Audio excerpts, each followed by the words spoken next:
A very warm welcome to each and every one of you, distinguished Chancellor Sir Dr. Satyajit Chakraborty, Honorable Director Sir Dr. Satyajit Sir, Honorable Vice Chancellor Sir Professor Dr. Vishwajoy Chatterjee, Honorable Dean Sir Professor Dr. Anirudh Mukherjee, Honorable Registrar Sir Professor Dr. Pradeep Kumar Sharma Sir, Honorable HOD Madam Professor Dr. Preeti Sharma Madam, and my dear faculty and students.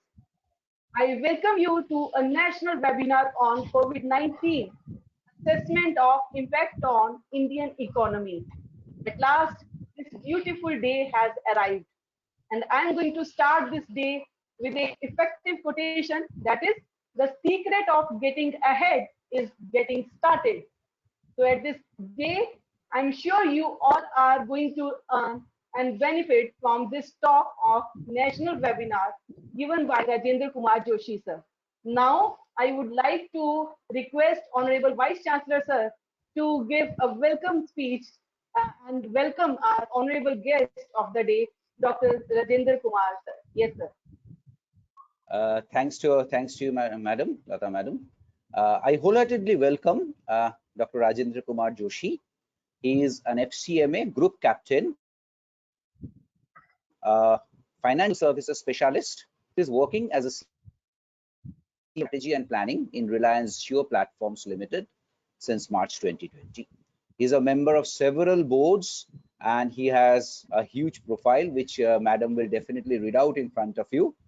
I would say that today's topic will be really a great opportunity for the students to learn, and it is just the need of the hour. The topic is the need of the hour because all of us know that because of this COVID-19 pandemic, the world's economy has been distorted, and the distortion of this economy is unpredictable, and it is quite different from the previous recessions that had happened in this entire world.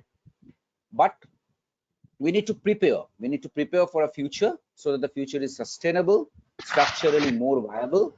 We need to prepare. And what better than to hear Captain Rajendra Kumar Joshi and understand that how we need to prepare so that this economy, distorted economy, can again be revived and we get back maybe approximate the position which was there pre-pandemic. I wholeheartedly welcome you to this session and would request you to take the most of this, especially the students. I will request you please take the most of this session and try to understand how we can revive from this situation. Thank you. Madam, you can take over and give to sir for his lecture. Thank you so much, sir. Thank you so much. Now I feel privileged, honored, and humbled to read the profile of Rajendra sir in front of you all. So FCMA Group Captain Rajendra Kumar Joshi sir is a finance service specialist.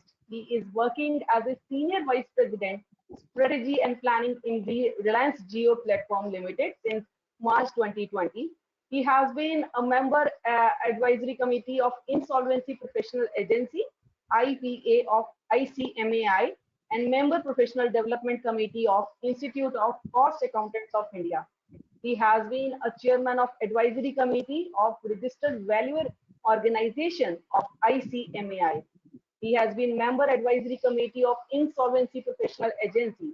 He has been member appellate panel of RPO of ICMAI, member cost standard committee of Institute of Cost Accountants of India. He is member advisory committee to different international journals, for example, Gurugram University, to name a few. Prior to this, Rajendra sir has worked as a commissioned officer in accounts and finance branch of Indian Air Force, including deputation to civil organizations like TRAI, Telecom Regulatory Authority of India, Canteen Stores Department, CSD, for more than 25 years, since July 2018. He has worked also as a senior advisor with Ernst & Young for about a year. His areas of specialization are advisory service, risk advisory, valuation. So he has worked with a private limited company as a president for about 8 months after separating from IAF.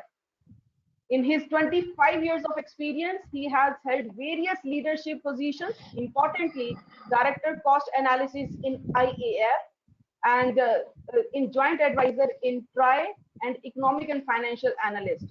So I would like to request sir to start his talk on this specified topic, that is COVID-19 impact of assessment on Indian economy. I request you, sir, kindly deliver your valuable thoughts and suggestions and inputs on the topic. Over to you, sir. I would request sir to kindly share your screen, sir, because if you are having, we can see this.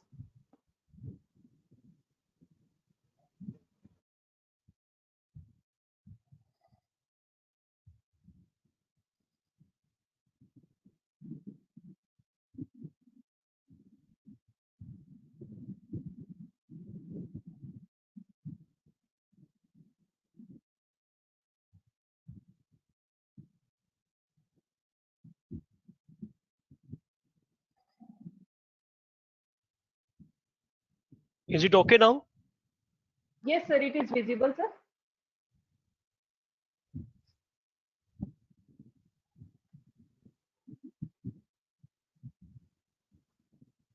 Okay, sorry. I think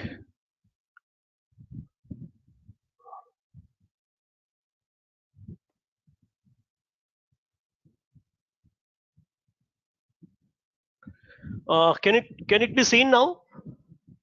Yes, sir, it is visible and you are properly audible, sir. Okay, thank you. So good morning, Vice Chancellor Sir, Dr. Lata, Mr. Chakravarti, and at the outset, I just thank you for giving this opportunity. Actually, when you give a talk, you prepare yourself. Though talk on this topic was given earlier also. So when Dr. Lata proposed me to offer a talk, I just suggested my favorite topic, which is finance and accounting, valuation. But the Dr. Lata said, it is better if you can give talk on topic like this, which is of common interest. So though I'm not an economics person, but economics and impact of any instance like COVID-19 has got actually implication on valuation. So this is the topic which I was not totally unfamiliar, and I was ready to give this talk. So it's a pleasure to be here. A lot of things have been spoken, so I'll not waste time about it. I have worked in Indian Air Force and other government organizations for 25 and more years, then worked in a consulting firm, Ernst & Young, and now with Reliance Industries. So as for this particular topic is concerned, I would like to generate some discussion. I know it is not in the interactive mode, so we will take the question and answer at the end. But should you have any doubt, you can keep writing on the chat box, and I'll see if anything is worth replying. I'll give it a few caveats in the beginning itself. Firstly, though my name is written with my appointment, but I'm giving this talk and my views here are personal. My present and past organizations have nothing to do with this presentation and views expressed here. So this is required because I'm not presenting here my company's views. It are my personal views based on my qualification and experience. I'll be covering this presentation or talk under the headings which are flashed on the screen. So basically, we will just go through or we'll just revise what was the pre-COVID situation in the economy, then how COVID has come and what actually sequences has impacted the economy, lockdown and unlock. Unlock basically was nothing but opening the lockdown. So that was also a partial lockdown only. What COVID-19 has actually given us the trade-off, what has benefited, and in those benefited, in lieu of those benefits, how it has impacted on our economic activities. I will be actually covering with specific reference to the Indian economy. Global and other references will be on the peripheral mode, but my impact will be on the Indian economy. what government has done to alleviate, if not totally eradicate the impact. They came out with the relief packages. I'll be briefly covering. I'll also be covering the two policies which any government can play when can apply to alleviate any impact of such, whether monetary policy, which is in India, it is dealt by the RBI, Reserve Bank of India, and fiscal policy. The instrument of fiscal policy is the budget, and few other major policy reforms government have undertaken. The impact may not have been immediate, but in long term, they will be definitely having the impact. And finally, before concluding, I'll also be uh, highlighting, one of the big consulting firm, McKinsey's recommendation for our economy. Uh, so basically, we were not very comfortable before even Corona started.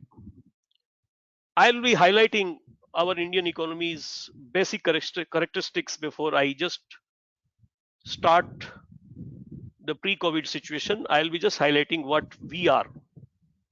Basically, the Indian economy, as you all know, we are a developing market economy. We are developing. As the country, we are doing very well. We are world's largest, sixth largest economy. We were fifth, but now we have slipped it to sixth position. That is by nominal GDP. And if you go by the purchasing power parity, now purchasing power GDP is the gross domestic product. Gross domestic product is nothing but, in broader sense, if I can tell you, we will discuss the GDP's breakdown further.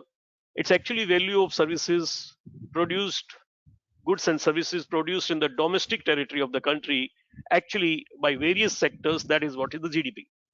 And so we are our sixth largest economy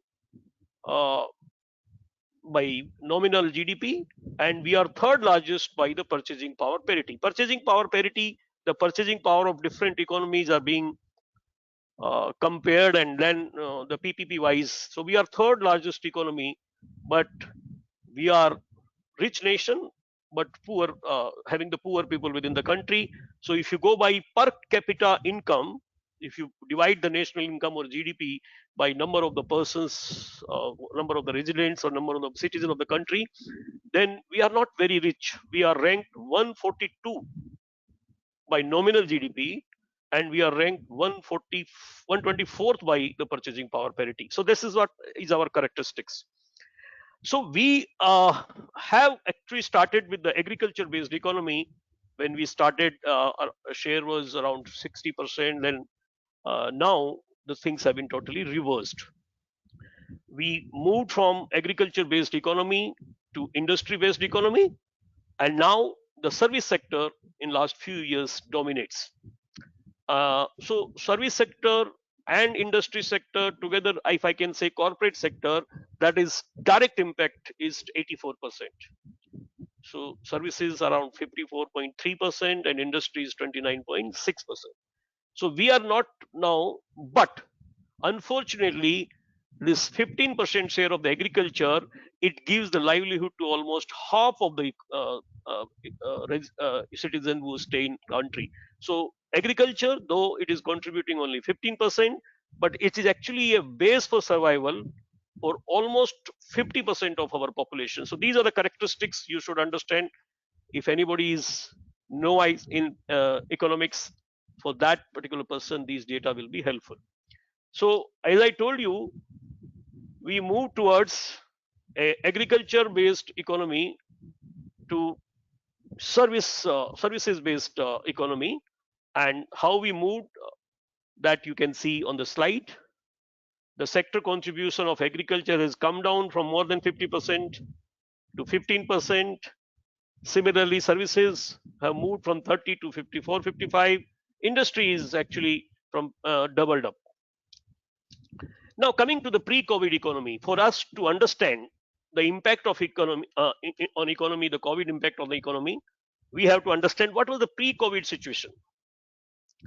So the India was doing this how? We were growing in last 4 years. This thing can tell you, we grew up to 17 at good speed, and then we slowed down. If you see financial year 18, which is financial 17-18, that is we grew 6.6% speed, minus 1.7, and then financial year 19 we grew at 6.1, which is actually again a 0.5% lesser. And in financial year 20, that is financial year 19-20, we grew at 4.2. So we were actually slowing down as it is. Last 2 quarters of financial year 20 were not very great. They were 3.5%. So the pre-COVID situation was not very bright. We were struggling, and then a few of the more pre-COVID situation I can tell you. So our GDP, if you go by the constant prices of 2011-12 level, it was estimated to be 145.65 lakh crore, and we grew around 4.2%, which I told you in the previous slide. So the share of each sector we already discussed, and I also told you the agriculture was only contributing 14.65%, but livelihood of more than 50%, roughly 58% population were actually depending on the agriculture directly or indirectly. We had a good forex reserve, 493.48 billion. So that way situation was not bad. Compared to 91, we were on the brink of bankruptcy, and we had only $5 billion reserve. We also had good gold reserve also, which is not there on the slide. We are around 30 billion crore, 30 billion US dollar gold reserve was also there. Gross fixed capital formation were actually at 43.3 lakh crore, though it was actually coming down compared to the previous years, but it was also not very bad. Export were of $528.45 billion, but we were actually, as for the trade surplus was concerned, we were negative. We were hugely negative.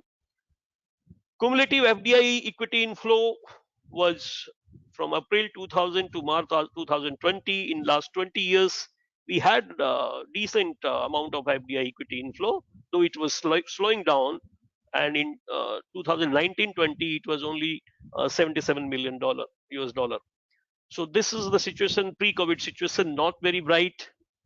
And in the meantime, we have faced the situation of COVID. So as I told you, we have been witnessing the slowdown, and last 2 quarters were not very bad. Now, as for this COVID is concerned, that is common coronavirus disease. In 2020 itself, we were actually feeling the heat when it started from China. So we were actually having the heat. In 2020 itself, well before the lockdown started, the IMF reduced the India's GDP estimate, and the share market and all, if you take them indicator, they were actually slowing down. Sudden incidents in Indian economy, I don't want to name them because but then we have to discuss those, like GST implementation, notebandi and all. They have actually led the disruption in the recent past in the economy. We were recovering from those, and so these were the. And then there was a scam which was ILFS scheme, and some of the schemes of ours, they didn't do very well, like Make in India. There was a significant income crunch for both rural and urban, and if you remember, finance minister has to give a lot of incentives in the month of February 2020, well before the lockdown. I want to highlight that we were actually struggling, and in the same time we faced this particular crisis. So how, when you are already struggling, when your basics were actually coming down, and that time you are hit by a very, very major event like COVID, the situation has gone from bad to worse. How? So in March, we started lockdowns. It was actually in 4 phases. These first 4 phases were complete lockdown, complete disruption of any activity. Not even few of the government offices, they started functioning in phase 3 and 4. Otherwise, no private, no government sector, no schools, no economic activity except few of the shops and were open. So they were complete, still a standstill. And that has actually resulted a complete disruption of the economic activities. Though the partial lockdown continued thereafter in the unlock phases, and it continued till August, September. So the economy could not take this particular heat. There were a lot of issues, a lot of problems. Migrant workers went from here and there. They created disruptions. I don't have to remind you people, you are actually were there, so you can recollect that lockdown. And the COVID has not impacted as such. The COVID itself has not impacted because till September we have achieved the peak. The severity was not that much. What was the economically what was impacted? That was because of the lockdown, the complete lockdown which existed till 31st May, and partial lockdown will exist which was existed till September. So that has impacted. Now, whether lockdown essential or not, so that from the economy's point of view, the lockdown was looks costly right now compared to the life of citizen. But so we have actually taken a trade-off. The trade-offs is to decided whether we want life or livelihood. In the initial phase, we call it in the armed forces language fog of war, when nothing was clear what is going to happen, how lethal it could be, how quickly it spreads, and the news coming from China, Italy, and all were such that our administration have decided to complete lockdown. So lives were actually preferred over livelihood. If you see the economic survey of India, in the first chapter, they beautifully described that how the life has actually taken precedence over livelihood in the beginning. Because if you survive, then probably the economy can recover. The person who have lost, whom we have lost, we cannot recover them. So that was a theme. In hindsight, people can criticize. Hindsight, people can say something. But at that point of time, that was the decision which was taken, and it was an appropriate decision that was taken. We are not discussing whether it was good or bad. We are discussing how it has impacted the economy and various sectors of the economy, and what are the methods government have taken, and what we should now look ahead and do. Actually, I must say that assessing the impact in the midst of something is like telling during the cricket match, which is very closely fought or which is totally uncertain who is going to be winning and who is going to be losing. But because it's still on, the second wave, we are still in the influence of the second wave, which was put us again in the same situation what we were there earlier. But now we are slightly better off. Fog of war is actually receded a bit, so we can take a view much better compared to what was there in May 2020. So why we went for the lockdown? It has given us certain benefits. The lockdown has certain benefits. For example, the death rate per lakh is 10.8. Per lakh is 10.8, which is very low if you compare with some other countries like Italy. It was 122.7. UK it was 108.4. United States it was 104.5. So lockdown has actually lower the death per lakh. It is also lower the fatality rates. Our fatality rates among those who have been infected is 1.4%, which is also lower compared to other countries. For example, like Italy, it is 3.5, UK it is 2.9, US it is 1.7. So we have lower fatality rates as compared to other countries. We also delayed the peak time because of the lockdown by 173 days from the start of this thing March till we achieved the peak in September. We have delayed it. Well, other countries, because they didn't go for the lockdown, for example, UK, they have 30 days peak from the start to the peak time. The gap was only 30 days. Those who went for the lockdown, like United States, there is the peak time was around 120, 130 days. And we have gone for the more stringent lockdown. So these are the trade-off, these are the benefits which lockdown has offered. it is also given the time for preparedness. We were developing nation. We were not, or we didn't actually spend enough on the health infrastructure, public health. So we were totally, we were taken back by this particular disease. We were not prepared. So lockdown has given us the time. For example, our testing lab facilities for coronavirus has actually, we could increase it from 75 to 2,300 days during this lockdown period. Testing capacity, it has gone from 30,000 to 18.93 lakh tests we could conduct. Isolation beds also gone up from 10,180 to 15 lakh. ICU beds have gone from 2,168 to 78,000. So this is, so when the peak arrived, we were better prepared. So all those who can say in hindsight, we could have been better off. Probably, there was a trade-off between life and livelihood. So this is what is the logic which comes in favor of the lockdown. I'm not saying that lockdown was bad, but there's a saying that I should be knowing the facts and we should move towards the facts. There's a slok, Tamso ma sadgame, Tamso ma jyotirgame. Oh Lord, keep me not in unreality, but make me to go towards the reality. So we will be assessing the situation. This is an academic forum. We will discuss, assess very, very openly, very, very realistically. So economic impact analysis. So the COVID came surprisingly. It didn't give us the time. And because it didn't give us the time, lockdown was considered essential because we considered life over livelihood important during those days. Subsequently, the theme changed. The moment we were prepared, the fog of war reduced, and we were more towards unlock than the locking, but the partial lock and then completely unlock. And now second wave has impacted. So we are again talking about lockdowns, but now we are aware much more than what was existing at that point of time. So the complete lockdown may not come for the country, but the disruptions will continue if the situation doesn't improve. So now coming to the immediate impact of lockdown, you all know these things.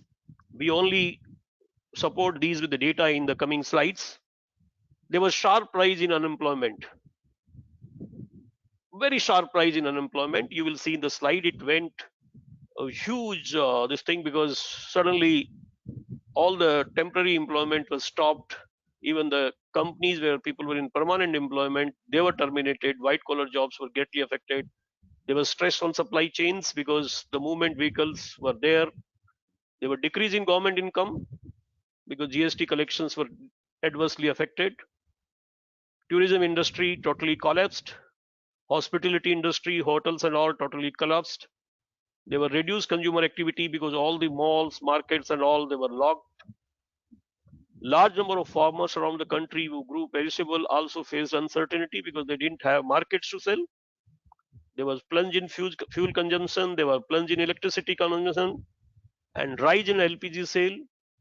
And more importantly, there was fall in trade with China. We were totally depending on China, and the trade with China reduced almost to nil.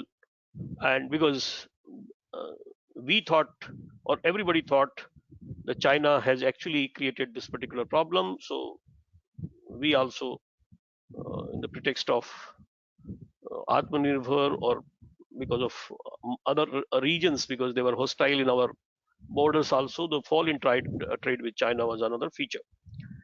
Now, there was a complete halt. The Indian economy lost over 32,000 crore every day during the first 21 days of the complete lockdown, and then it was started. Less than a quarter of the economy was functional. 53% of business in the country, which were projected to be significant, were affected. Supply chains were totally affected. Unemployment rose from 6.7% on 15 March to 26% on April. That was the highest, and then subsequently it reduced. We will see the slide. So around 140 million people lost the job, and there were cut in salaries. Somebody there was 10% cut in many companies, 15% cut in many companies. The government have reduced the salaries.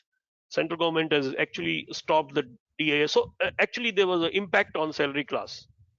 So certain industries or manufacturing and service industries like tourism, hotel, aviation, totally affected and continued till the unlock phase when there was an opening for those industries. Startups were very badly affected. 45% decrease in the total growth stage funding. Startups requires the growth stage funding and they were deprived of. And the venture capital who actually fund the startups, they stopped giving to the tune of 50%. They were lesser. So the startups which are growing, and if you don't seed them, seed capital, they have actually on the verge of getting died. FMCG operations were actually focusing on essentials only. There were no other than essential fast moving consumer goods being sold. People have actually changed their stock market in India was actually on 23rd March. They were very there was a bloodbath actually. The fall was very deep. But then on 25th March, after the 21 complete lockdown was this thing announced, they have posted their biggest gain. They remained volatile, but then bullish thereafter, and because of the foreign institutional investment which we have attracted to the tune of record FII. This thing, as far the export and import is concerned, imports were more affected than exports. So the surplus was generated as far the foreign trade is concerned. We will discuss all these in greater detail in coming slides. Now see, this is the situation which actually existed in the after the first few days or maybe up to June. The worst affected industry were actually these: recreation and culture, restaurant and hotel, education and transport services. And then there were limited hit industry, and health and food, they were affected the least. The effect was actually positive on these, if you see.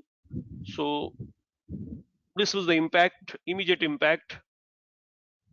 Now coming to the impact at various stages, I had divided in 3 stages: quarter ending June, quarter ending December. I left quarter ending September to avoid the clutter, and then what is the impact on 2020-21?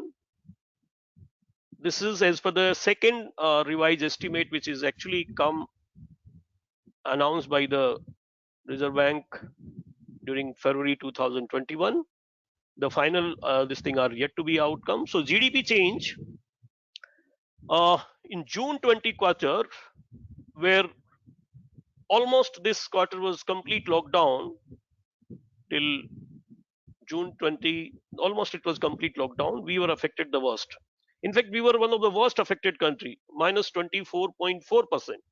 And how these percentages are given? June 2020 quarter is compared with the June 2019 quarter. So it is yearly comparison. So we reduced by 24.4% year to year comparison. Then we reduced, September quarter was somewhere minus 7.6%. And December quarter we came, if you compare December 2019 to December 2020, it came into positive area. And overall, actually, estimated figure by the second estimate, it was 7.7 minus earlier, but now it is minus 8%. That has been estimated as far as GDP is concerned. National income and GVA is further 8.2. So this is how it has impacted. And you will see one of the slide further. Last 40 years, this is the first time when our GDP has come into the negative territory. So it is not a small impact; it is a big impact. Years will take to heal this impact. We have gone at least 5 to 10 years behind. Coming to the unemployment rate, and June 20, it actually picked up in June 20 quarter, and it picked up in April 2020. I'm talking about June 2020 quarter, the peak employment rate. Peak means peak unemployment rate during any time during this quarter. What was the peak unemployment rate? That was 23.5% in June quarter, but that was in April itself. Subsequently, it has improved, and in December quarter, it has actually increased slightly. September it has come down, and then in December it is increased further 9.1% slightly, and the whole year it is estimated to be 6.5% in peak. This particular this thing, this is the average one. As for the exports are concerned, export reduced by minus 21.99%, that is 22%. Import reduced sharply than the export.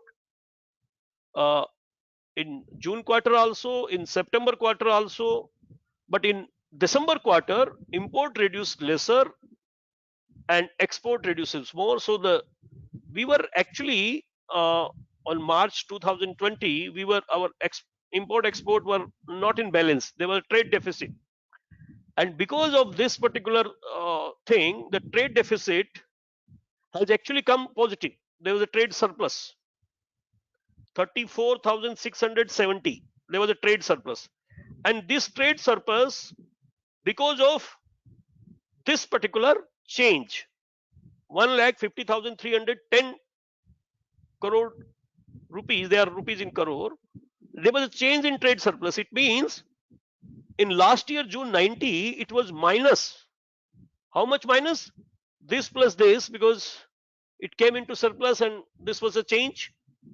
So if you do this, we were around 1,16,000 crore minus into June 2009 quarter. Now we came to surplus of 34,670.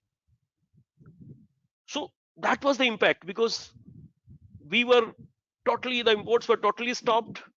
Exports are also reduced, but export reduced at lesser speed compared to imports.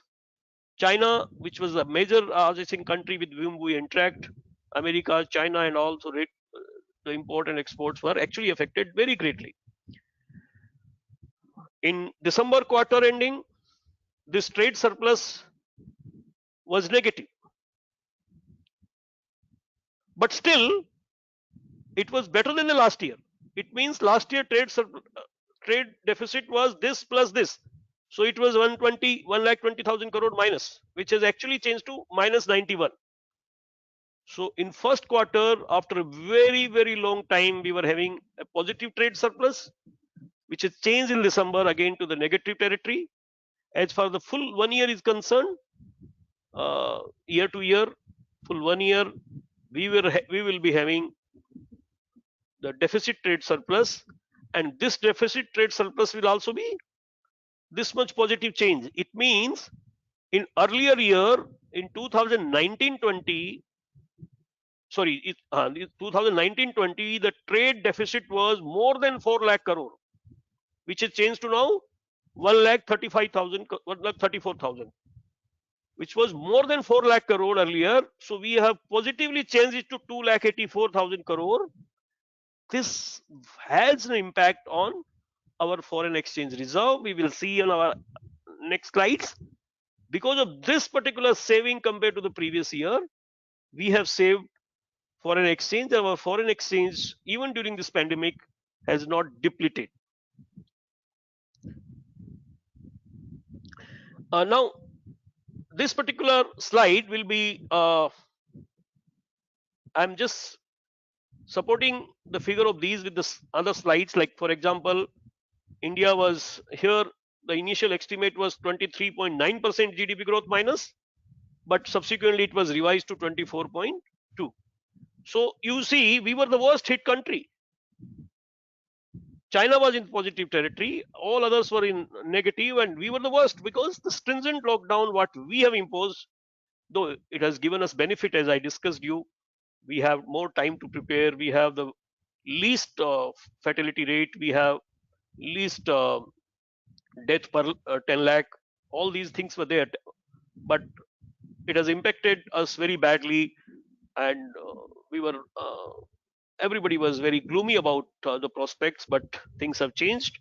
The more we move further, we will see this.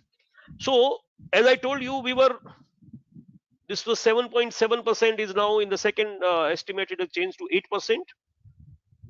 After 1979-80, we after 41 year, we are first time our GDP is negative. That is very, it speaks about volume. See the unemployment rate month-wise. As I told you, during this quarter, the peak was 23.5. And in December quarter, then it came down, it reached up to 6.5. But again in December, it actually gone to 9.1. Then again, it is coming to this territory. But after the second wave, we are again facing the unemployment rate rising, and it is around 8.5 to 9% as on date. Trade deficit, we have told you. Now, see, this is in $1 billion.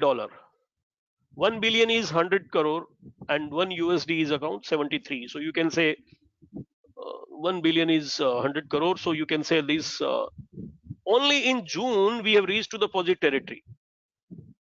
And then subsequently again we started negative. And this is how the import and export growth has moved. We have seen the absolute figures. These are the change, these are the trade surplus, and this is the change from the previous quarter, positive change. So you can now GST collection. You can see the slide itself. The dark blue marks the GST collection in 2019-20 in the corresponding month, and the light blue actually marks for the GST collection in financial year 2020-21. In April 19, that was the GST collection 1,13,865 crore, and in April 2020 it was only 32,172 crore. The government didn't earn the money, and the government has more responsibility to look after the unprivileged class, look after the migrant. So the situation of the government you can understand, because that is how the Kalidasa has very rightly said, the government role is like sun, which sucks the water continuously and gives you more than what it sucked. You know, it gives you like in the form of rains. The government should actually keep a very sizable reserve for such event. There should be a risk management process, but probably this kind of event comes in once in 100 years. The government actually didn't have that money. They kept on announcing packages, and they were criticized, the packages, what they were announcing, probably the delivery to that tune was not felt or not actually delivered. There was a talk that 20 lakh crore package was given, but most of the things were actually not delivered and not boosted the demand side. We will discuss that. So April was the worst hit, then May, you can see the difference. June, it somehow, July, August, it picked up in September when complete unlock was there, and then people have started paying their arrears also. October, it was better than the previous year. November was better, December was better, January was better. February and March, we had a record collection to the tune of 1,25,000 crore, which is not there in the slide. So GST collection will actually also gives you a picture of how badly the impact was felt at that point of time. Now, coming to the impact on share market. Share market tumbled in March very badly, 23rd March or 22nd March, because when the weekend lockdown was announced, it tumbled. And when the 21 days lockdown, the day after that, it actually recovered. It remained volatile, and then you see it's showing a complete trajectory, path trajectory, and it crossed 15,000 mark from 8,000 to 15,000, and that too during. Why? Because the prospects here were looking better than other countries, and we had record foreign investment FII this thing flow, and we had a record foreign direct investment flow also and FII flow also during this time. Okay. So these are the event which 6 March we had a fall, then 21st March declared, then we had a fall again on 22nd March, then it went on recovery, then we had a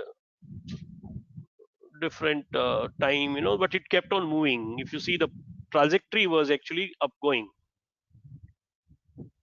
Now coming to the figure of gross domestic product and national income in a greater detail, and that has taken directly from the published data.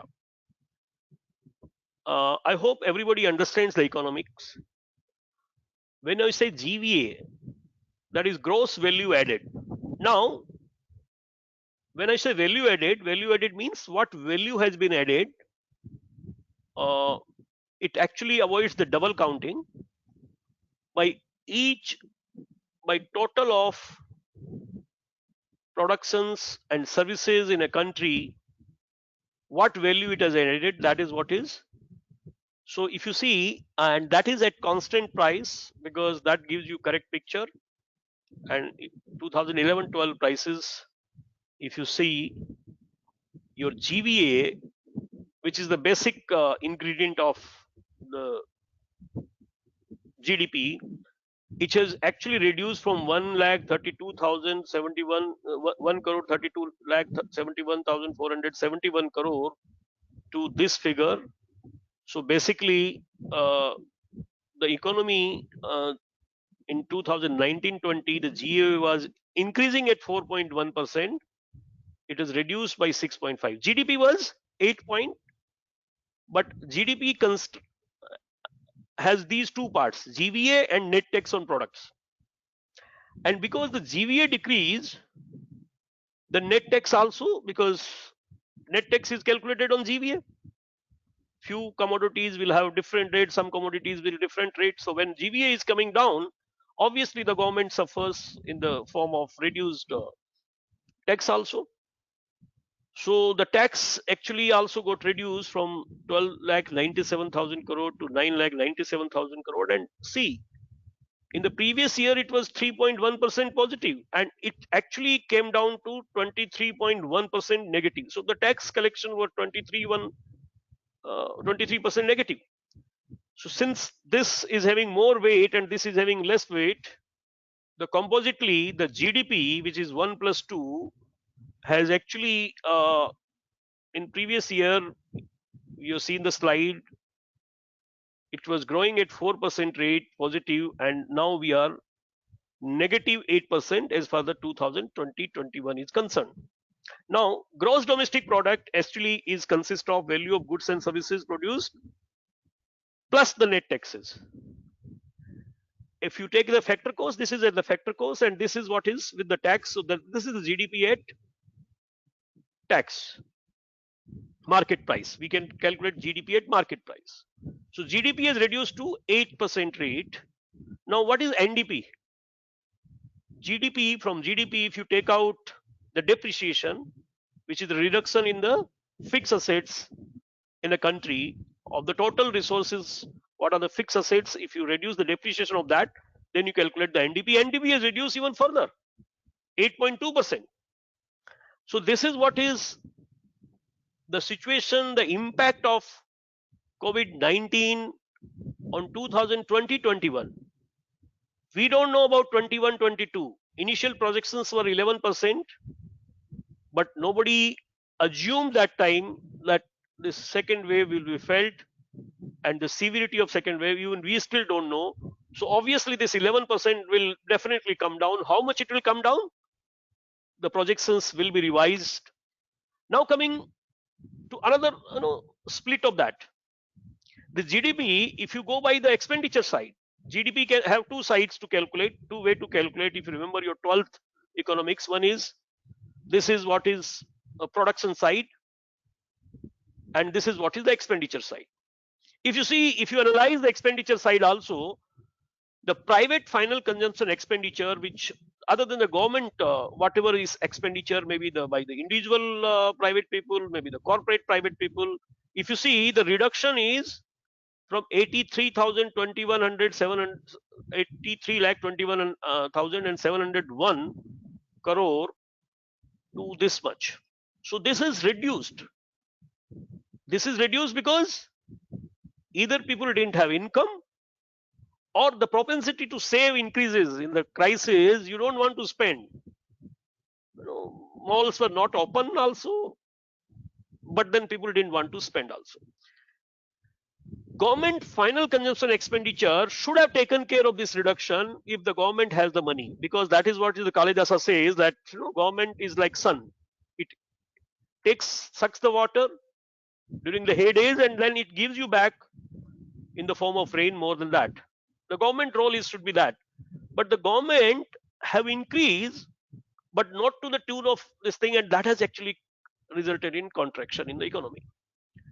Gross domestic fixed capital formation, which is the constructive work by the government and private sector people, they were also affected, and you can see the effect, this thing.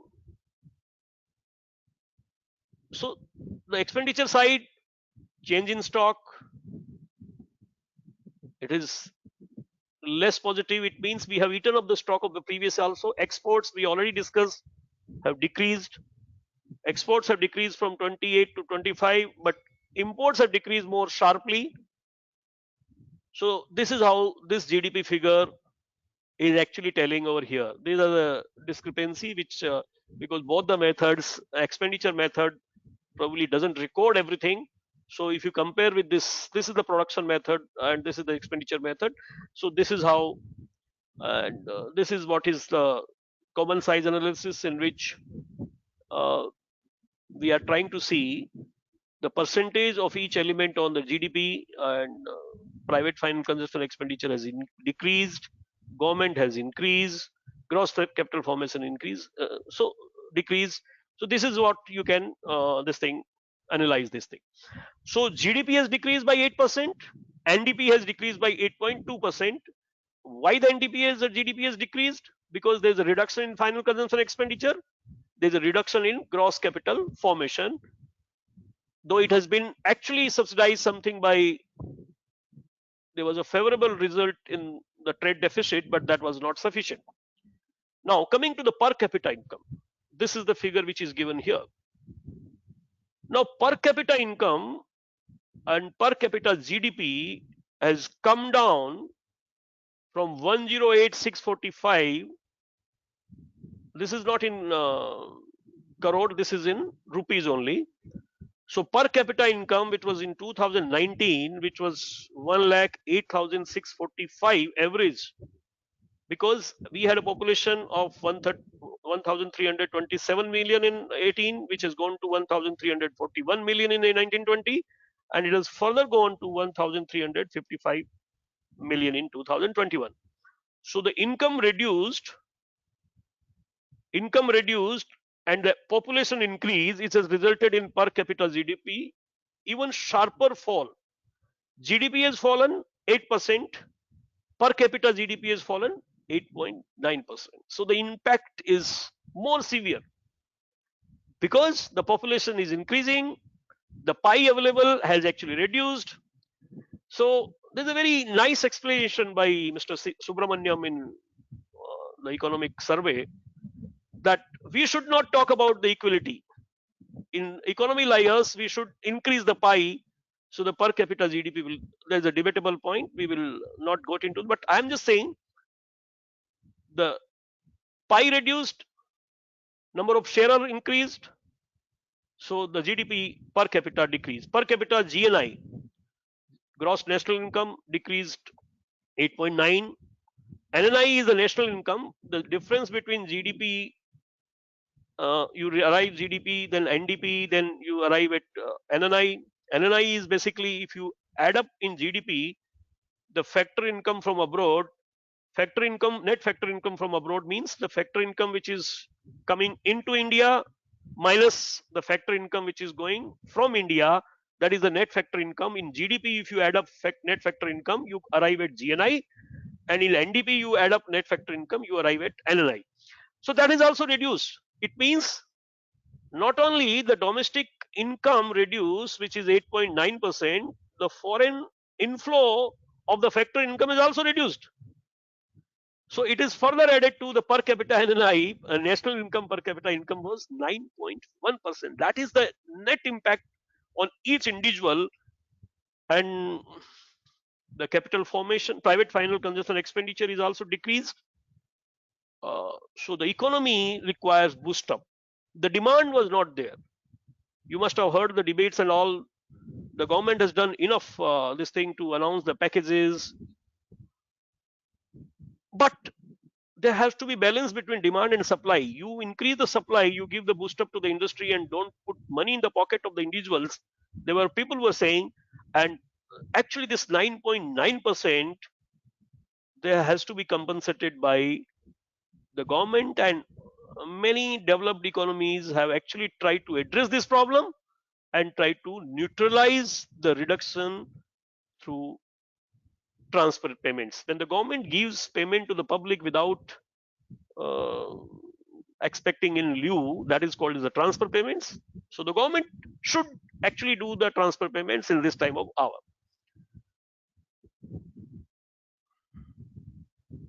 So now we'll see the sector wise quickly. As for the second advance estimate, we have seen the GVA. The main part is GVA, then the tax is impacted on that. So we are just comparing the GVA. If you see, the agriculture is the only area which is actually in positive, 3% positive. And fortunately, the agriculture based people didn't suffer much.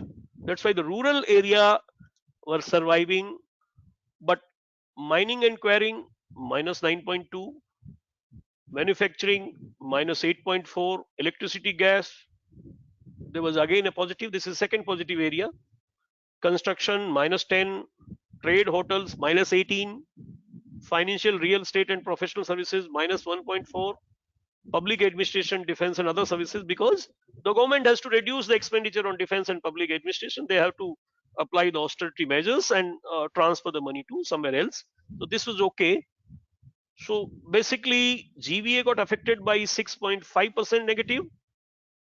Another 1.3 was on the tax, because of the tax. And the worst affected is basically this, what we have seen, immediate impact we have seen through the graph, and see the yearly impact. Trade, hotels, transport, communication and related to broadcasting, they were affected 18%. What is positively affected? Agriculture and electricity, gas, water supply and other utility services were positively affected. This is as per the constant price. So we are only comparing the constant price. So GDP 8%, GVA 8%, GDP GVA is 6.5, taxes this thing, and total GDP is 8 point. So that is what is the breakup of this. Now, if you see the quarter wise, you can see here the quarter wise. If you want to see the trade and all, if you see 1920, it was 664, and in quarter 1 of 2020-21 it was 348. So you can see the impact, it was almost half. Then quarter 2 it recovered compared to the previous year when we compare, and quarter 3 it was actually coming on track. Quarter 4 this thing breakup is going to come, though the estimate of the entire year has been there, but then quarter 4 breakup is yet to come.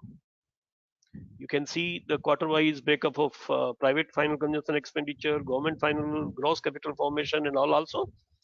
I will proceed further because these the presentation are available with you, and this report is also on the public domain. Coming to the foreign exchange reserve, I told you the foreign exchange reserve we were not very bad off. We were having 400 something billion US dollar reserve in March 2020, which actually gone up to 581. This is the latest figure, which is and it actually came because of what? Because of the imports were actually in first 2 quarters of 2020, imports declined more sharply than export, which has actually given you, and it continued for the full quarter. If you compare with the previous quarters, in the full 2020-21, the trade situation was favorable with the previous year. So we have a comfortable 581 billion US dollar reserve. You can imagine the situation in 1991, we had only left with $5 billion. So as far the company's solvency is concerned, solvency is not in danger. We have good amount of reserve with us, and it has not been impacted adversely by the COVID. Now, these were the quantitative impacts. Now, there are a few qualitative impacts which, in my view, I want to highlight before you. In Indian, there's a sovereign rating for the country, and we have been actually there are two grades: investment grade and non-investment grade. We are third largest economy as far the PPP is concerned, and we have been graded the worst in the investment grade. Triple B by S&P and Baa by Moody. No history actually suggests, except when the China entered into first five economy, then they did with the China also. If you see our economic survey, they come out with this. They say we don't agree with this sovereign rating because we have so much of reserve.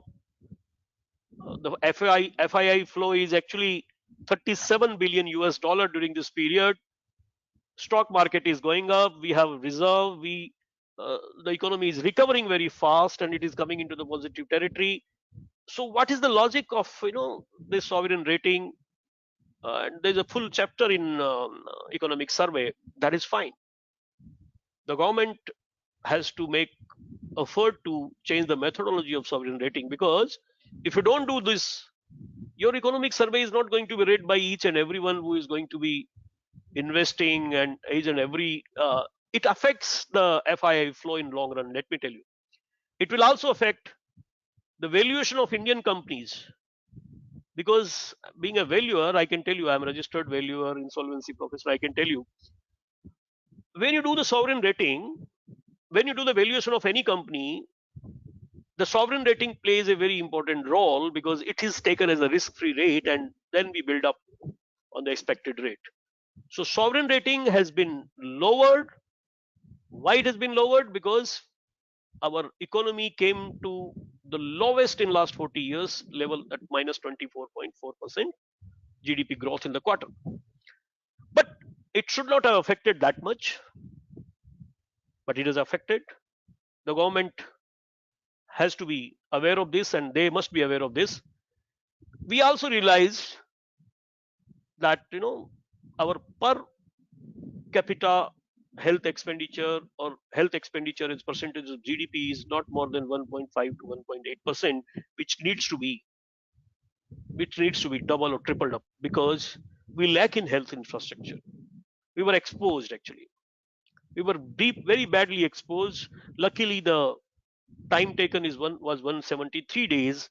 Had the severity of the infection, which is actually reflected in the second wave, got reflected in the first wave, we were wanting. So if you see the budget of 2020, 21, 22, there's a lot of instances on the health infrastructure. There's a health, the government of India was thinking even before that, in Indian economy, the expenditure on health by the government and by the insurance fund is very less compared to the individual himself spends, which is not a good sign as far as the health index is concerned. So the impact is felt. The government is now feeling there's need to be done a lot on the health infrastructure and public health. I'm not putting them together, because health infrastructure relates to the individual health. When I go for this thing, I will be concerned about health infrastructure. As far as public health is concerned, the hygiene, clean water, roads, oxygen level, the condition, the sanitation level, all these are public health. The record of death and this thing. There's no infrastructure, in place as far as the public health is concerned, and we have been deeply exposed about that. You see on the internet, there was a pandemic in Europe in 1600 some century, and there's a record of death and birth. And today we don't have even in 21st century we don't have that infrastructure in place. The record we have the Aadhaar now. We can leverage on that because I was hearing many of the media news and all. The declaration of death is something, and when you go to the cremation this thing ground and you see the burial grounds, the dates are totally different. So it means there is no record which is actually being maintained about the death and all. And if you can't count an individual, can't count about a citizen and their health and their death and birth, then there's a lot required to be done as far as the public health is concerned. Agriculture sector, as I told you, the contribution from agriculture has actually come down drastically, but the people who are relying on agriculture sector is not. So even without this pandemic, there was a talk of government said that we will double up the income, and after the pandemic probably this has been realized that agriculture sector needs to be needs boost up, and there was some reforms were suggested by 3 acts. I'm not going to dwell upon that, but probably the government intent was good, but they have not taken into the confidence, or probably other this thing. I'm not going into that, but what is the need is that agriculture sector needs to be given more priority because it is very important for economy. And agriculture by itself is Atmanirbhar. You don't have to rely on somebody else, or you have to put least effort as for the agriculture sector is concerned to make yourself Atmanirbhar. And the self-reliance is very important. We were very heavily depending on China, and many industries and many this thing have suffered, though they were substitutes, but not very. The process has not been very smooth. It has been painful. So we have realized that self-reliance has to be, and many PLI product link incentive schemes for the industries are in the card on the card by the government, and in coming days probably the self-reliance. So these are the qualitative impacts. Our change in sovereign ratings need to be addressed. Health infrastructure need to be boosted up. Public health is also a very gray area. Agriculture sector to be given more impact, and we have to go for the Atmanirbhar, and many schemes are coming in support of that. Now I will, in my slide, what I've written, I'm just going to see the public health and the health infrastructure both together. If you see the budget of 2020-21 and budget estimate of 2021-22, you can feel the difference. There is a increase nutrition 350%. Drinking water, this is the public health area. COVID 35,000 crore has been actually earmarked for the vaccination. Water and sanitation. Finance Commission, this is the 15th Finance Commission recommendation, and the health research, though it is down here, but then they are going to give it in different. Ministry of Ayush basically is promoting the Indian, Unani and yoga, etc. So that is the Indian method of medication. Agriculture, how it is important, I told you, because it actually largest employment providing sector in India. It contributes to capital formation. It provides food supply to the expanding population. It provides raw material to industries. It can it can accelerate your export also, because that is our core competence. We can grow something, but what is happening because of many known and unknown regions, we are not growing the most profitable crop, and that is what is leading our income per hectare lower than many of the countries, despite those lands are very fertile, and we are not able to make use of that, and probably the method change required, probably the funding this thing methodology required. So there are a lot of reforms which are there on the card, but government has to take the stakeholders into confidence. It has to be accepted by them, and then it has to go. So agriculture sector, the government has realized and they are on the right track. Now, what government has taken measures? We have seen the impact. We have seen the COVID, how it impacted, and what measures government has taken. Let us quickly. So first, the government started unlocking from 31st May onwards. The government has announced the economic packages. Indirect direct benefit of those packages were 20 lakh crore. There were few policy reforms. I have already been talking about those reforms, but we'll just structurally we also, and the two arm of the government, any government, the monetary policy and the fiscal policy. Monetary policy is actually to control the money supply in the economy, and that is done by the RBI, Reserve Bank of India, through adjusting the repo rate, reverse repo rate, and other measures of open market operations.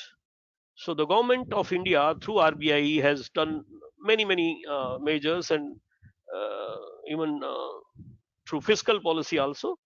They have fiscal policies through budget, yearly budget. So these were measures to alleviate the impact, if not totally obviate. Why unlock? Because Prime Minister said Janbi or Jahanbi earlier when we locked down, when we put the lockdown, we said Jaan hai to Jahan hai. First to generate revenue, because the government revenue was going down. You have seen the GST collection figures, you have seen the fiscal discipline, balance between prudence and politics. So because of that, unlocking started. Look, Mr. Manand Mahendra, even during the lockdown, when we were in progress, he supported the lockdown, and maybe because of him and other voices, the government has decided to unlock, despite the situation was not improving. But then we realized and we have created the enough infrastructure to tackle by then. Kejriwal ji has also said he was in favor of open. So that was the statement in that situation. Same person now is, because of that time it was not that severe. Now we have 25,000 cases. So the same person has gone for weekly lockdown. So this is the stimulus packages by the Atmanirbhar Bharat package. If you remember part 1, part 2, part 4 and 5, the government announced in various bits and pieces. Finance Minister and State Minister Mr. Thakur used to come and announce, if you remember. And the government has given immediate relief. That was the Prime Minister Garib Kalyan, this thing, that was immediate money to women and other laborers and all. And the RBI's repo rate, reverse repo rate, open market operation. So this is how this 20,97,000 worked out. If I go by some of the important economic packages, the list is here. You can go through. I'll just take water that by then.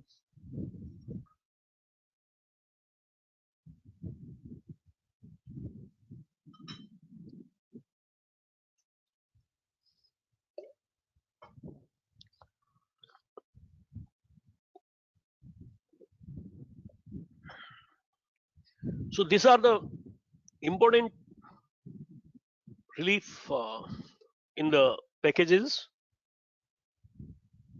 Emergency working capital facility, subordinate debt for the MSMEs, fund of fund. They have revised the definition of MSMEs also. Then EPF support for business and workers. They have government actually contributed themselves. Government also reduced the EPF rates. Rate means the contribution by the employer, and they themselves have contributed. Special liquidity schemes for non-banking financial companies and HFCs, and HFCs, the housing finance companies, and MFIs. There were DISCOMs, distribution company of electricity company. They have given liquidity injection. Then reduction in TDS and TCS rate for corporate and individuals, and free food gun supply for migrant workers for 2 months. Interest subvention for Mudra Shishu loans, special credit facility for street vendors. They came out with the street vendors loan also, and they were housing loan for companies, Additional emergency working capital through NABARD was given. You must be remembering all those. Food micro enterprise, PM Matsya Sampada Yojana, Operation Greens के लिए they are given top up agriculture infrastructure fund, animal husbandry infra development fund, promotion of herbal cultivation, beekeeping. Viability gap funding is basically, even though things were not viable, but they were good for the economy. So to bridge the gap between what is desired and what is actually the government has funded, and this is the MGNREGA allocation. Now there was a debate on these packages. Some people say they're already part of the scheme. They were already part of the budget which was there 1920 ke liye, 2021 ke liye. Then somebody said that only you have allocated that much, but actual allocation is not known. So the various companies have actually actual size analysis was done. So Goldman says say that is not much than 1.3% of GDP. What was required was 9.9 to 10% was required. Motilal Oswal said it is 1.3. Kotak said 1. Nomura says 0.8, and Barclays said so. That is actually the assessment of various agencies.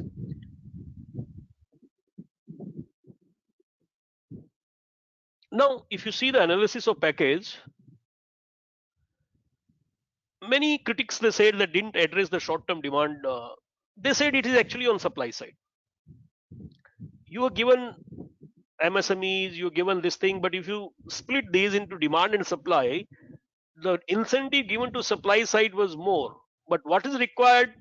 You put money in the pocket so the people can purchase. That was one of the major criticism of these, and situation on ground were totally different. I know for few friends, they were MSMEs, this thing, but when you go to the bank and bank will ask you so many questions and they will not give you loan. So what existing on ground, the situation was different.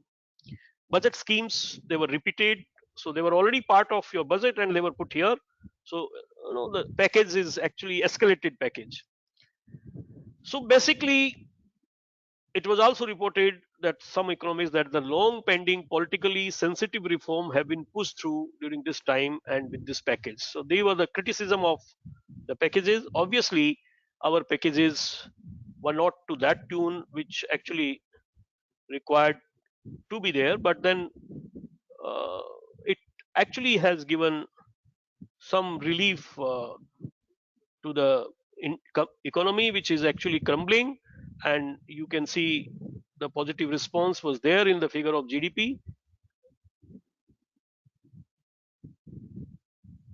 Okay. Now I'll just quickly go through the major policy reforms also. Atmanirbhar Bharat Abhiyan, we already know about it. There were various packages announced, and PLI scheme, product link. We have actually decided to put thrust on Swadesi thing. I can remember I'm from armed forces. Our canteen stores department has completely banned any product which is actually directly not manufactured in India, and many items which are not manufactured in India deleted. Similarly, the government also insisted in government supplies only Indian manufactured this thing will be taken. Industry on their own, they wanted to reduce the complete reliance on China. So that was the thing. So alternative to China, there was another this thing, China plus one. We have to see for everything in other than China is also somebody there. Not only that, we have even the government went on to ban some of the applications, Chinese mobile applications, like the famous application which was TikTok, if I remember correctly. All these applications were banned, and that has given boost to the Indian startup companies with the similar kind of features and all. FDI, change in FDI rules were changed in many sectors. They were relaxed, and FDI came, and there was a record FDI infusion in country in 2021. 55 point from 55.14 it went up to 67.5 $54 billion in the current year. So the FDI has boosted up because change in policy. There was also moratorium allowance for the MSMEs. Moratorium means initially they were announced till June and then extended till September and then till March. They were not required to pay the EMI for the loan just to protect the MSMEs, because if you see the stock market was going up, but the production, the GVA was coming down. So who were impacted? MSMEs were impacted. The small and mid-sized companies were impacted. So to increase the umbrella of MSME, they even changed the definition of MSME. They changed the sales criteria from 50 lakh to 2 crore, and then the income criteria and sales criteria also they changed. So more industry can be put in the ambit of MSME, and more they can draw the benefits which were announced by the government. Not only that, IBC, Insolvency and Bankruptcy Code, which was there in vogue. What is insolvency? When the company's ability to pay the loan, initially it was 1 lakh rupees. Now it has changed to 1 crore rupees. If they don't pay it, they can be taken to the NCLT, National Company Law Tribunal, and they can be put to the CIRP, Corporate Insolvency Resolution Process. When the company go to CIRP, there's a very adverse impact on the working. So they have protected. No IBC proceedings can take place, and that was lifted only in March. So the MSME, the moratorium was provided. The IBC code was put on suspend. So there was a corporatization of the ordnance factory which were there in the government, restriction on imports. All these were major policy decisions which were taken, keeping long-term point in view. So the defense sector also, they started their GSQR. In Army we call it GSQR, General Staff Quality Requirement. In Air Force we call it ASQR, Air Staff Quality Requirement. When we project the requirement for any equipment, we started thinking that requirement should be put up in such a way in tender that it suits to our domestic small companies, and the domestic startup should be given priority. So that was a big boost for startup which were looking their entry in the defense sector. And I remember many examples like drone. Some of the startup they came out with the drone idea, and if this kind of incentive was not there in place, probably they couldn't have competed with the Israel companies. Now OECD, I just tell you the growth projections which were there in the June 2000. For India, they say if it is single hit, it will be minus 3.7. 2020 and 2021 means 2021-22. If it is single hit, then 7.9. But we are double hit. So we are somewhere close to minus 8. And here we have projected 11%, which I don't think we will be crossing this 8.1 because of the disruption which is taking place because of the second wave. So these were the projections which are coming almost closure. Growth in volume of goods and services, we are in the category of double hit now. This much and this much positive. So we are almost there here also. Now coming to long-term perspective, I will quickly go through these. See, as a country, we were caught unaware. We were caught napping. The enemy could be a country, enemy could be a pandemic, enemy could be a disaster like tsunami. We were not prepared. So we do a SWOT analysis of ours. We should realize what is our strength, and we should also assess what is your weaknesses in our system. Weaknesses, strengths, we have many. We are the youngest nation. We are the English speaking nation. We have digital literacy, which is at the peak at the moment. We have more internet user. We have road network. We have rail network. We have to list all the strengths, but you should also correct your weaknesses.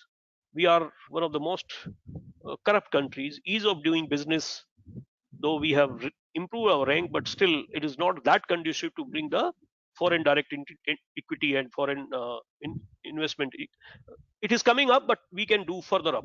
So we have to match our strength and weaknesses, and we have to correct our weaknesses and work on the strength.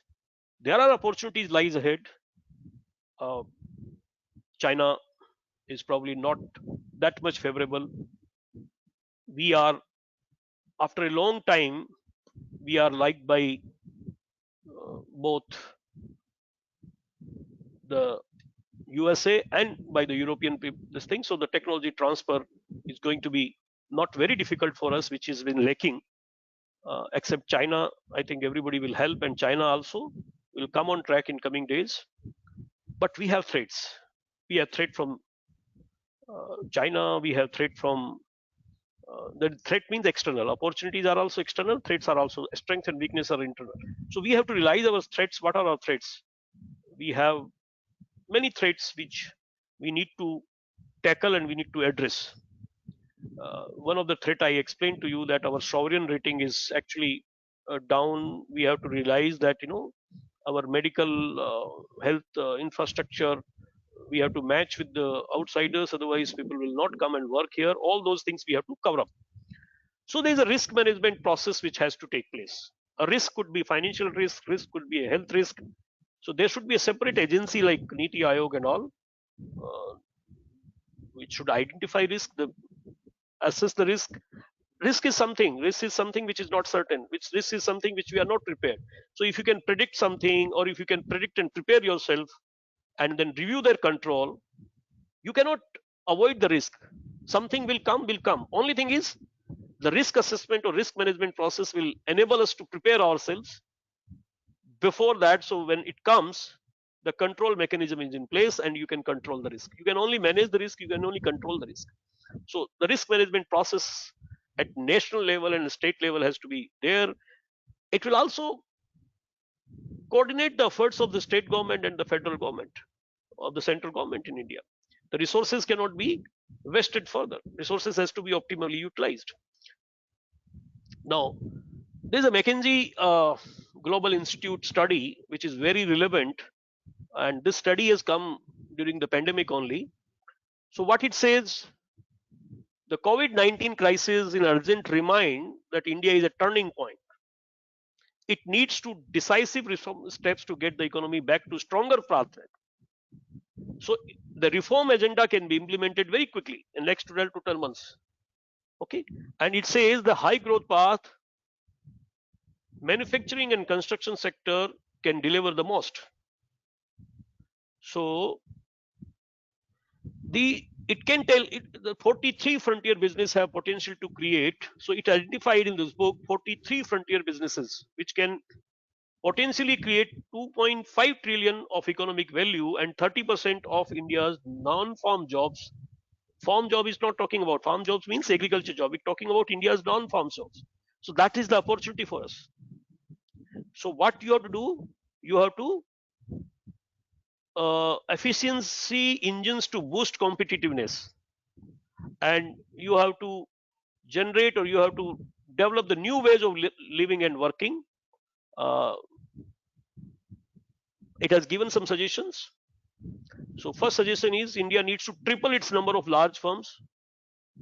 We have few large firms, and it has to increase the large firm number. It has to do the financial sector reforms, and while the central government pro-growth agenda is critical, but what it says 60% of the reform can be led by the states.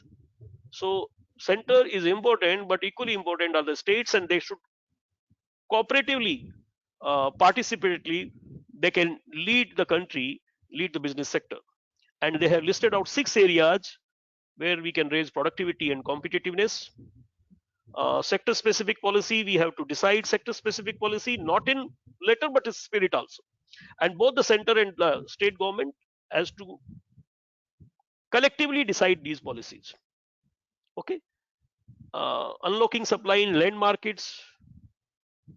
We are connected by road by many countries, so you have to unlock the supplies. You have to create flexible labor markets for industry. People can come in and people can go out. You have to efficient power distribution, because the tariff is, the company like McKinsey is actually saying the tariff is high. We have to reduce 20 to 25% if you want a foreign direct investment in your country. And you have to privatize. state-owned enterprises has to be privatized, because government job is to do the governance. Let private sector take over, let the public take over and improve, because the basic concept is, don't get into distributing the pie and not increasing the size of pie. What the McKinsey says it in one place, that you have to increase the pie, and how the pie can be increased, when you privatize 30 or so largest state-owned enterprises, because they will do better and do the reducing the ease and improving the ease and reducing the cost of doing business in India. Many efforts like IBC, GST are done, and many are even yet to be done. So thank you very much. I hope in this short time we have done justice to the topic. Lata, over to you. I should stop sharing. Yes, sir. Yes, sir. Thank you so much, sir. Thank you, sir. Now, I would request our Honorable Vice Chancellor, sir, to take a few questions if they are available in the chat box.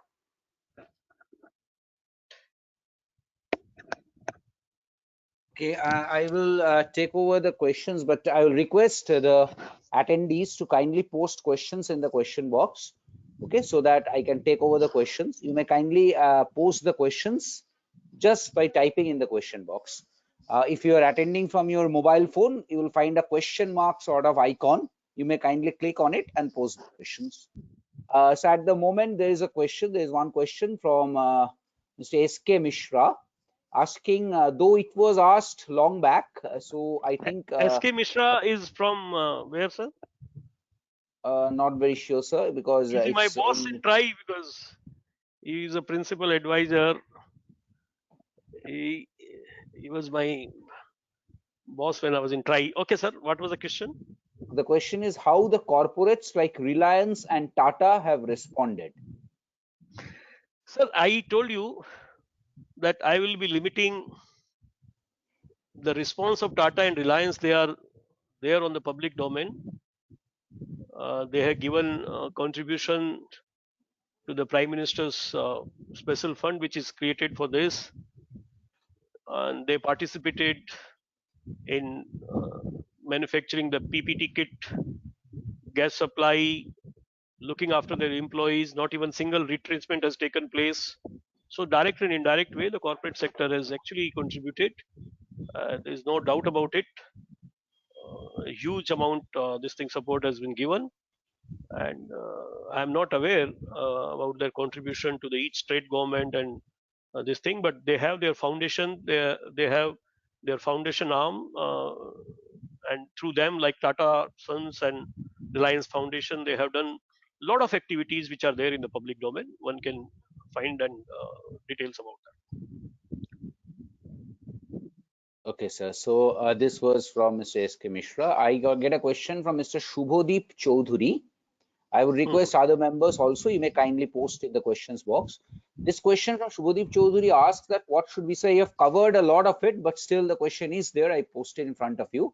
In this second wave right now, what should be the strategy to maintain sustainability in small businesses? No, sustainability in small businesses from the businessman point of view or from the government point of view is asking. I'm not sure.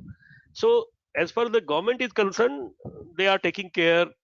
All the budget has got many schemes. The MSME, this thing, they extended the moratorium also. They are thinking, and it's not complete lockdown. Prime Minister in his address stated that complete lockdown should be avoided. The impact cannot be avoided, and the smaller business, because they are the most vulnerable tranche, they will feel the most. So how they should do it, it's a challenging task. In my opinion, the government is doing enough to take care of them. The medium term impact will be most affected. They will be most affected, of course. So the long term policies are being designed, but they will not give the result in such short term. But we are better than the first this thing. They should take the vaccination. Whenever the markets are open, they should perform their business activity. The impact will be there, But I'm sure with the vaccination schedule, and we have yesterday uh, Mr. R.S. Sharma, who is the chairman of National Health Authority, he was there online and he was saying that we have the capacity to vaccinate 50 lakh per day. And with that speed, I think the impact itself will get elevated and the businessmen should continue their activity. That is the only way. And wherever the schemes are available, they should take the advantage. And that is the only thing we can do.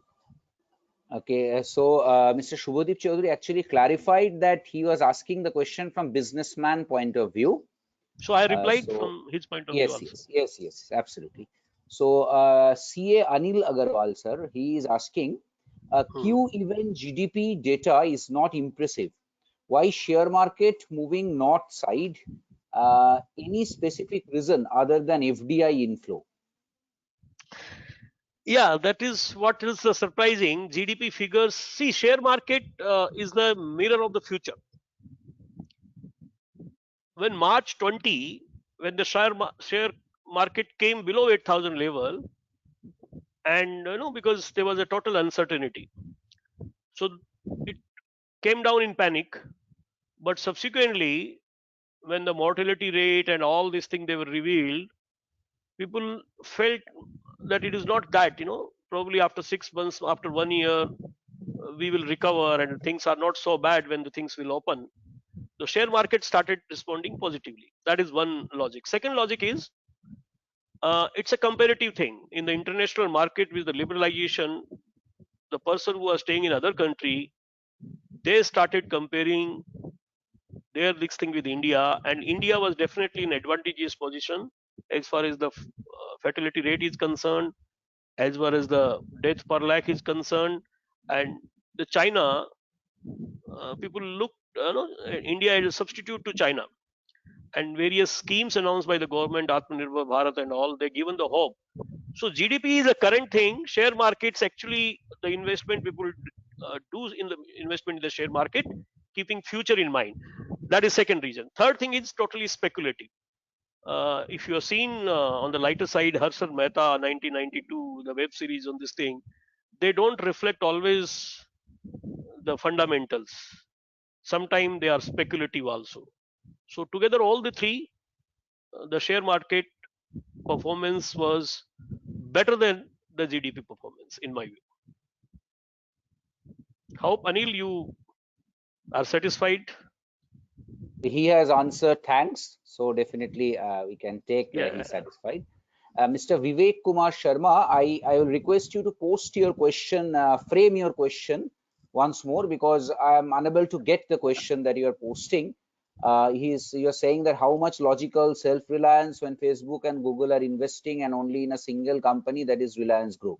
Okay, so maybe your question is how much logical it is for Facebook and Google to invest in a single company that is Reliance Group. Is that your question? I'm not very sure. Sir, if you can make it, you may kindly take over. Rajendra Joshi, sir, if you can make it, See, you it can is the take. individual investors' company to decide where they invest and where they don't. Yes, And so the entire FDI flow has not come into Reliance. Probably, if you see this thing, the investment in FII and FDI has gone. There's a direct investment. That's why in the news in the Reliance. But otherwise, if you see the FII figure, they have purchased the share in every company, every sector. One has to go through the FII this thing trend, and they have invested in pharma company. They invested in FMCG company. So they invested everywhere. What comes in news probably that comes in your mind, but that is not true. They have invested everywhere. They have even taken over the startups also. I remember some of the startup company has got fund from Singapore and from US. So what you said is probably it's a lack of information which is creating the confusion in his mind. yes, so I think the data needs to be corrected from your side. And another thing is another question from Shubhrojit Bhattacharya is how FMCG and consumer durable sector will move during these tough times. So Nobody can predict, but FMCG and consumer goods, they were like earlier, they were least affected. The negative impact will be least. How much will be negative impact? That we can't predict because that will depend upon how long and how lethal the second wave, or there would be a third wave or not, we don't know. But one thing with the certainty that FMCG company, especially the essential commodities part, because they are there and that will be least affected. What is most affected will be the tourism, hospitality, and that we can see with the experience of ours and experience of other countries during the second wave. So how much they will be affected, that there are studies, there are predictions, and all predictions coming wrong, and there is a revision, so we can't say with a certainty. But FMCG a company will be least affected. Secondly, the predictability in this time is much more compared to the first wave, because we have vaccine, we know now our infrastructure is better, so the lethality is not going to be that much. Minus 24.4 will never be there. It is actually similar like war. When the war starts, the fog of war is more. When the war progresses, the lethality is more, but predictability is less.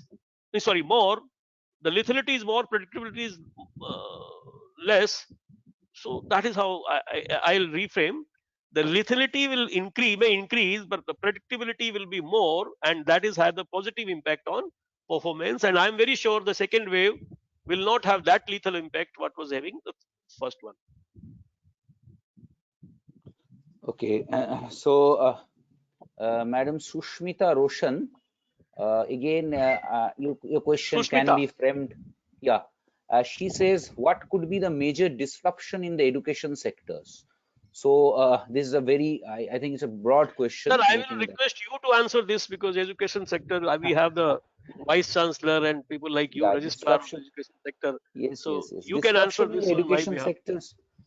Disruption in the education sectors, basically, sir, is like online teaching right now is a big challenge. So I think if you are talking about like from education point of view, then online teaching is a big challenge. So that's the disruption. We can discuss maybe for an hour on that. And we had a major discussion of all vice chancellors a few days back, and several points kept going. Like government has said, they are going to increase maybe 2 crore seat in the coming few days to increase this enrollment, gross enrollment ratio by 2035. But then again, it's a challenge because current number of seats are not filled up, and maybe this online education can help that, maybe increasing the GER, but quality of education is a question. So that is my take on this because of this online thing. Now, Mr. S.K. Mishra has put up several points in the previous question on that investment of Reliance and Jio. He has said that there is no socialism in investment. Investors invest in enterprises they find more attractive. So he has supported my argument. He has supported my argument. Yes. Thank you, sir. Okay. So, sir, I think that's the set of questions for today. I am not finding any more questions as of now. So, Lata madam, you may kindly take over from here and continue with this. Lata madam, I believe you are offline. Is it so? Because you're stuck. Maybe you're offline. No, so she's there. She's there, but she's stuck. Her picture is stuck, so maybe she's offline. Yes, she's showing offline. Maybe some internet issues.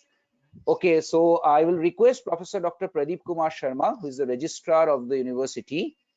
He must be there. If you can kindly switch on your, so if you can kindly take over, Professor Pradeep, and deliver the vote of thanks.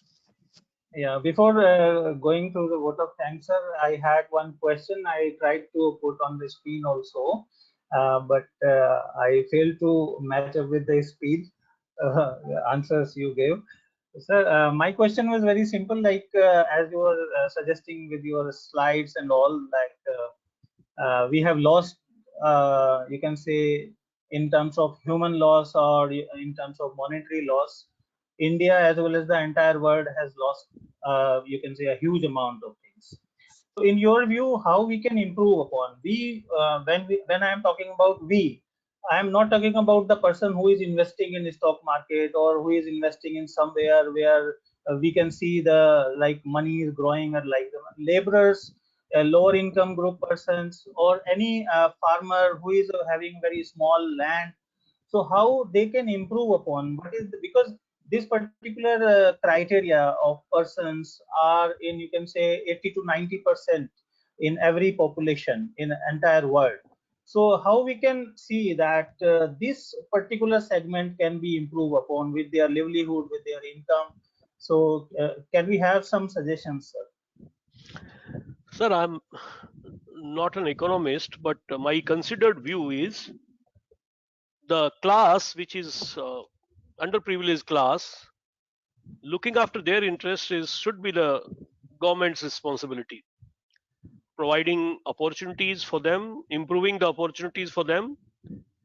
As far as the health is concerned, social securities are concerned, if you compare with all developed nations, they are not bothered about their old age. They are not bothered about their social security. They are not bothered about their health one. So the government has to come out with the insurance schemes, which is off late they have started with. Whether they are adequate or not, that is the point to ponder by them. So once you are very clear that there is no problem as far as my health is concerned, as far as my food is concerned, as far as education is concerned, unfortunately, we have not spent the adequate money on these three things: education, food, and the health.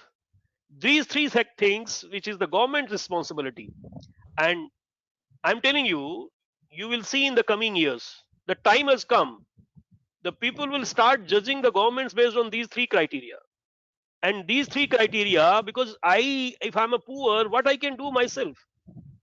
If I want to work, if I don't get the work, what I can do myself? If I'm ill, I don't have money to go to hospital, what I can do myself? That is how the government role comes into picture. The government should collect the taxes, and government should do the role of facilitator, collecting from someone and giving output to the government. Should, I told you, my though it was, I was only to cover the impact, but I cover the suggestions also.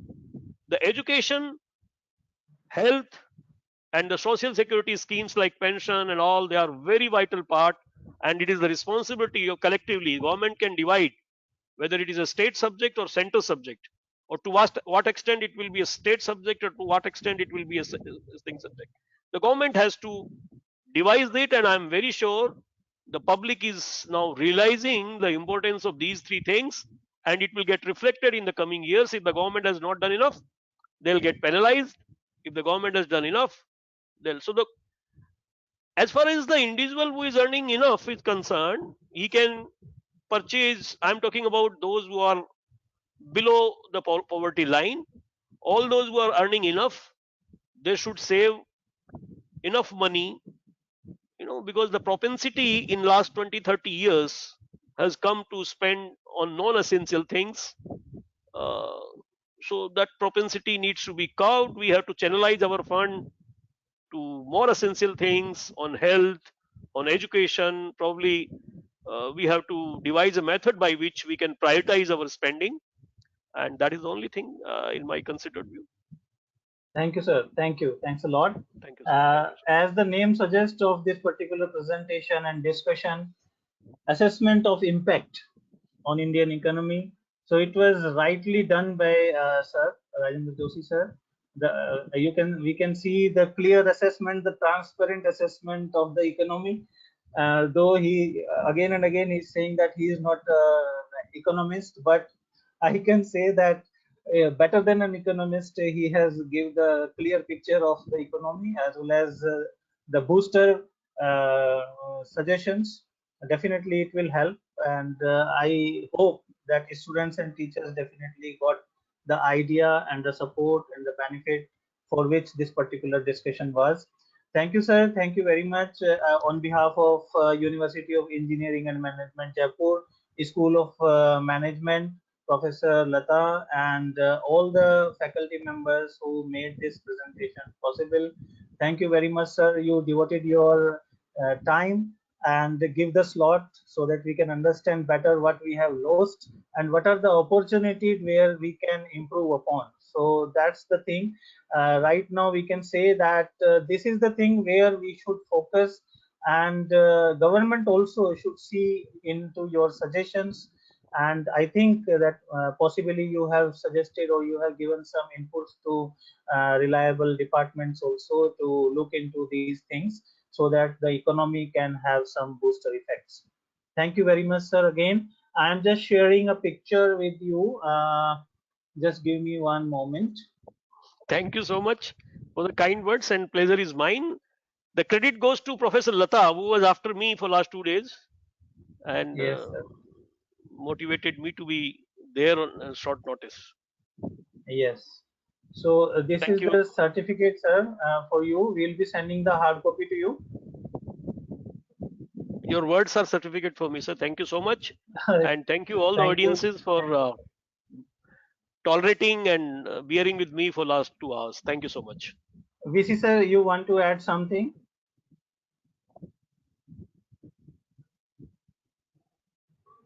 VC sir, are you there?